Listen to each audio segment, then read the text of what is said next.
सारी बात ये थी कि जब इनका सॉन्ग के लिए मेरे पास कॉल आया तो मैंने सारी चीजें क्लियर कर ली थी कि इसमें ऐसा वैसा कॉस्ट्यूम तो नहीं है, कोई डबल मीनिंग लाइन तो नहीं है, और इसमें ऐसा वैसा सीन तो नहीं है। और मैं शूट पर गई, शूट पे सब कुछ नॉर्मल था, मुझे कोई प्रॉब्लम नहीं हुई। जब इन्होंने मुझे लखनऊ के इवेंट के लिए बोला तो मैंने हाँ बोल दिया, क्योंकि मुझे शूट पर भी कोई प्रॉब्लम नहीं हुई थी। और जब मैं लखनऊ में गई, मैं स्टेज पर थी, मैं पब्लिक से बात कर रही थी, पवन सिंह जी ने मुझे बोला कि इधर कुछ लगा हुआ है। उससे थोड़ी देर पहले ही मेरी ड्रेस वो न्यू थी, साड़ी में नीचे टैग लगा रह गया था। तो मेरे दिमाग में आया कि शायद ब्लाउज का भी टैग लटक रहा होगा। मैं हंसकर उस चीज को दबा रही थी कि अगर मेरा टैग लगा भी है तो वो चीज जिस टाइम मैं पब्लिक से माइक में बात कर रही हूँ उस टाइम ना बोल के साइड में भी बोली जा सकती है, इसलिए मैं उस चीज को उस टाइम पे दबा रही थी। मैंने हंस के टाला, अवॉइड किया और फिर दोबारा बात करने लगी। वो बोले नहीं कुछ लगा है, नहीं कुछ लगा है। तो मैंने कहा नहीं लगा। वो बोले लगा हुआ है। तो मुझे लगा कि शायद लगा ही ये तो मेरे को लग रहा था कि कुछ लगा है, इसलिए ये बोल रहे हैं।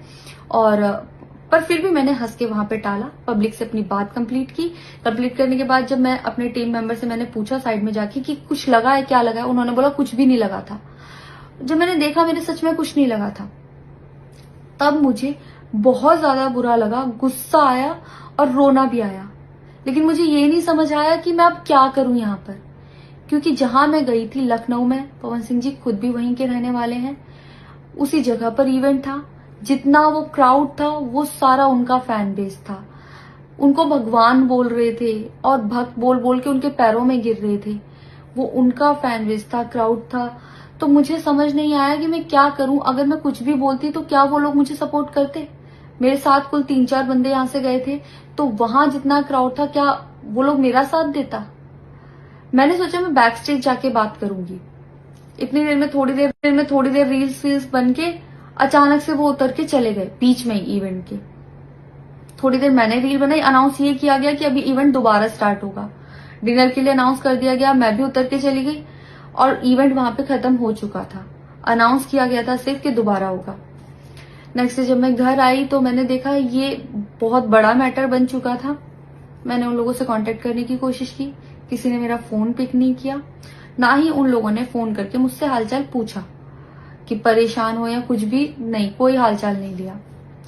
मैं पोस्ट करना चाहती थी, जो लोग लिख रहे थे कि मजे आए या हंस रही है, मैं रिप्लाई में पोस्ट करना चाहती थी। मेरे को किसी का कॉल आया था कि पवन सिंह की पीआर टीम बहुत स्ट्रांग है और कुछ भी ऐसा वैसा मत लिखना और ना पोस्ट करना, क्योंकि वो लोग अगर कुछ लिखेंगे ना बहुत कुछ उल्टा लिख देंगे तुम्हारे लिए और बहुत कुछ कहेंगे और बहुत बड़ा मैटर बन जाएगा। अभी जितना परेशान हो उससे ज्यादा परेशान हो जाओगी, तो छोड़ो।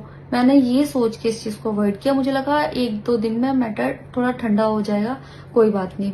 मैंने कहा पर्सनली कभी बात करूंगी इस बारे में इनसे। लेकिन बढ़ता जा रहा है, ऊपर से ना उनकी तरफ से कोई रिप्लाई मिला और मुझे नहीं पता कि ऐसे में मुझे क्या करना चाहिए था और क्या करना चाहिए। आप लोग मुझे बताओ, मुझे ऐसे में क्या करना चाहिए। मैं बिल्कुल भी सपोर्ट नहीं करती कि हाँ ये चीज नॉर्मल है या इसको नॉर्मल समझूं। किसी भी लड़की को उसके बिना परमिशन के टच करना ही पहली बात बहुत गलत है, और फिर इस तरीके से टच करना तो हद से ज्यादा गलत है।